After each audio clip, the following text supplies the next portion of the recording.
नमस्कार मित्रों, स्वागत है आपका न्यूज़ 24 प्राइम के टॉप शो ऑफ सीरीज में। मित्रों, आज की चर्चा का विषय सुबह से टीवी चैनलों में प्रधानमंत्री कभी लोंगोवाला पोस्ट पे तो कभी किसी पोस्ट पर आर्मी जवानों के साथ दीपावली सेलिब्रेट कर रहे हैं। निसंदेह, और ये पहली बार नहीं हुआ। 2014 से जब से नरेंद्र मोदी भारत के प्रधानमंत्री बने हैं वो कमोबेश हर दिवाली उन्होंने जवानों के साथ मनाई है। बड़ा एक सकारात्मक संदेश, एक प्रशंसनीय कार्य और एक गर्व का भाव देने वाला ये कार्य प्रधानमंत्री द्वारा किया जा रहा है और प्रधानमंत्री इसके लिए प्रशंसा के पात्र हैं। क्यों? क्योंकि जब सर्वोच्च नेता सेना के बीच में होता है तो उससे सेना को एक अतिरिक्त मनोबल प्राप्त होता है। हालांकि हम उस देश के वासी हैं जहां गद्दारों को पालने की प्रथा है।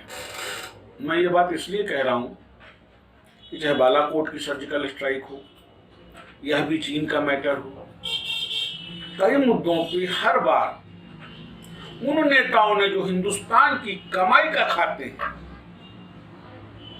उन्होंने केवल और केवल और केवल गंदी राजनीति के लिए सेना को कटघरे में खड़ा, सेना का मनोबल तोड़ने का प्रयास किया।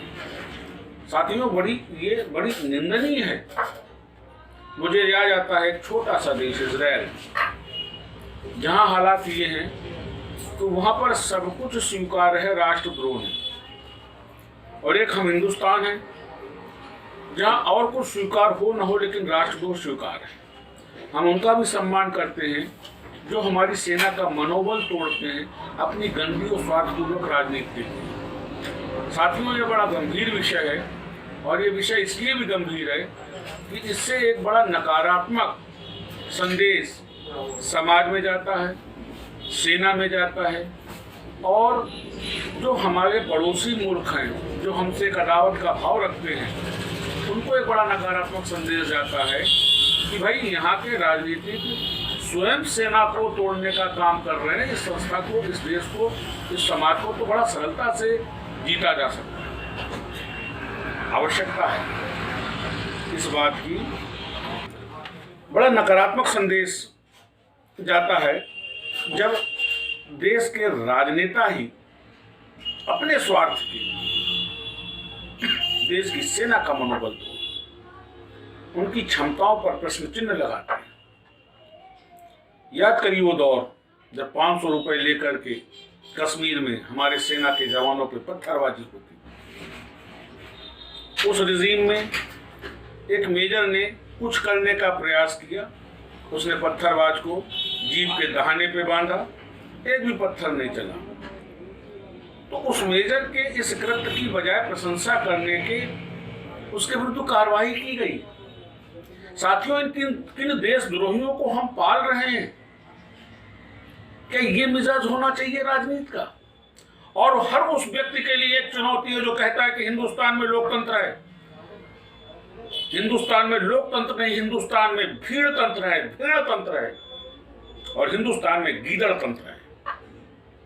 इन राजनेताओं का एक सूत्री कार्यक्रम केवल शासन सत्ता पाने के लिए ये जनता को छलते हैं, उसके वोटों की खुलेआम बिक्री करते और हमारा संवैधानिक ढांचा जो उस बिक्री की अनुमति देता है। संशोधन पे संशोधन करके जो मूल भाव था डॉक्टर भीमराव अंबेडकर के संविधान का, इन राजनेताओं ने उसको खत्म कर दिया। न्यूनतम साझा एक नई परिभाषा ले आए, समाजवाद एक नई परिभाषा ले आए। भूमिका में बात करते हैं जात धर्म के आधार पर विभेद नहीं हो सकता, और आरक्षण का आधार दिए। ये दोगले चरित्र के, ये दोगले खून के राजनेता हिंदुस्तान के लिए कोड़ है। ये कोड़ हमारी सेना के लिए वो बड़ा भद्दा मजाक है। इन्हीं राजनेताओं के लिए हम टैक्स देते हैं, इनकी सुविधाओं के लिए टैक्स देते हैं। इनकी भौतिक सुख सुविधाएं हमारे टैक्सों पे चल रही हैं। इनका राष्ट्र निर्माण में कोई भूमिका नहीं है। अगर ये नेता संवेदनशील होते, राष्ट्रीयता की विचारधारा के होते तो शायद हिंदुस्तान के सदन में अपराधियों को स्थान न होता। लेकिन केवल अपने स्वार्थ के लिए, बाहुबल के आधार पर शासन सत्ता जीतने के लिए ये राजनेता जो ना करें वो थोड़ा है, ये कोण हिंदुस्तान के समाज के लिए। और अब समय आ गया है कि ऐसे नेताओं को स्पष्ट संदेश दिया जाना चाहिए। मैं तारीफ करता हूं, हालांकि मेरा विभेद है वर्तमान सरकार की आर्थिक नीतियों को लेकर, क्योंकि 2014 से जो भी नीतियां देश में प्रभावी हो रही हैं आर्थिक, वो प्रो कॉर्पोरेट है। लेकिन इसके बावजूद ये एक सकारात्मक कदम है जो आज मोदी जी ने पुनः जो इसको उठाया और जवानों के बीच जाकर के दिवाली को सेलिब्रेट किया। ये संदेश है हमारे दुश्मन मुल्कों के लिए कि शीर्ष नेतृत्व भी बॉर्डर पर है, उनको मुंहतोड़ जवाब देने के लिए। हम कितने प्रेम से ईद और बकरीद पे मिठाई का टोकरा लेके जाते हैं और उसके एवज में क्या मिलता है? हमारे मासूम नागरिकों के रिहाइश पर अटैक। ये बड़ा शर्म का विषय है और गंभीर है कि हम 74 साल में एक बार भी पलट करके अपने पड़ोसी मुल्क को जवाब नहीं दे पाए कि दोबारा हिमाकत न करता। या हमने अगर कायदे से जवाब दिया होता तो क्या उस मुल्क की औकात थी कि वो आए दिन हमारे यहाँ आकर के अटैक करता? साथियों, अब वो समय आ गया है कि हमको सोचना पड़ेगा। आज की प्रधानमंत्री जी की वो तस्वीर जिसपे वो टैंक पर बैठ करके स्वयं नेतृत्व कर रहे हैं बॉर्डर एरिया में, निसंदेह इससे हमारा गौरव सीना जो है चौड़ा होता है। परंतु ये चौड़ान अस्थायी है जब तक देश के उन गद्दार राजनेताओं को स्पष्ट संदेश नहीं दिया जाएगा, जब तक उनकी इन हरकतों को लेकर के एक स्पष्ट और कठोर कानून नहीं बनेगा। बताइए, ये कहने वाला कि हम धारा 370 लागू करवाने के लिए चीन की मदद देंगे, उसको आज भी हम पोष रहे हैं कश्मीर में? क्या दुनिया के किसी और मुल्क में ऐसा होता है जिस तरीके से दोगले दगाबाजों को, गद्दारों को, दोगले खूनों को हम पाल रहे हैं? और बेशर्मी की हद, चाहे वो कांग्रेस हो, चाहे वो आप हो, चाहे वो सपा हो या बसपा हो, किसी ने फारूक अब्दुल्ला के इतने गंदे और दोगले वक्तव्य का कोई विरोध नहीं किया। ना इस वक्तव्य को हमारी जुडिशरी ने संज्ञान में लिया। चीन के माध्यम से जारी कराने का क्या मतलब है मित्रों? फारूक ये कहना चाहते हैं कि वो चीन का आक्रमण करवा करके वो कश्मीर पे कब्जा करके फिर वहां 370 लगवाएंगे। क्या कहने का मकसद है फारूक अब्दुल्ला का? ये व्यक्ति अपनी सत्ता के लिए हिंदुस्तान को भी गिरवी रख सकता है। ये देखना पड़ेगा, सोचना पड़ेगा हिंदुस्तान के एक आम आदमी को। मैं उन तथाकथित बड़े पत्रकारों की बात करता हूं, किसी ने भी इस स्टेटमेंट को लेकर के कोई ऐसा शो नहीं किया जिसमें इस गंदे और दोगले चरित्र के स्टेटमेंट की भर्त्सना की जाती।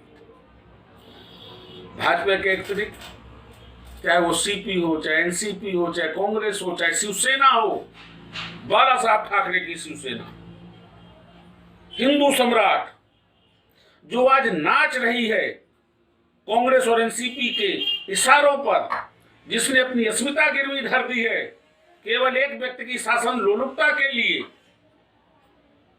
जिसने हिंदुत्व की बिक्री कर दी केवल महाराष्ट्र सरकार बनाने के लिए।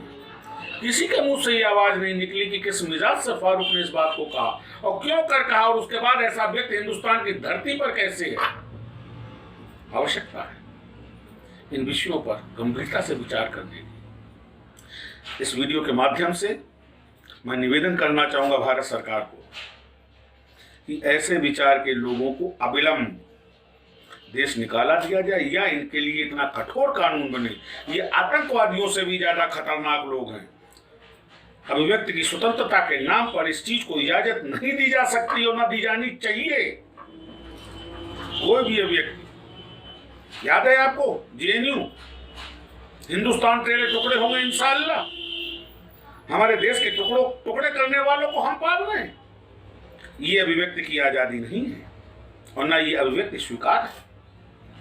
समय आ गया है हमको राष्ट्र को सर्व पर रखते हुए, और हमको का मतलब ये है कि हिंदुस्तान का हर वो व्यक्ति, हिंदू हो, मुसलमान हो, सिख हो, ईसाई हो, जो अपने को भारतीय कहने में गौरव महसूस करता हो, ये हम सबका दायित्व है कि ऐसे दोगले और गद्दारों को हमको देश से निकालना होगा, वरना ये सियासतदान हमारा देश खत्म कर देगा। ऐसे ही चर्चा हमारी आपकी होती रहेगी। आप हमारा चैनल सब्सक्राइब करिए और हमें लाइक करिए। नमस्कार।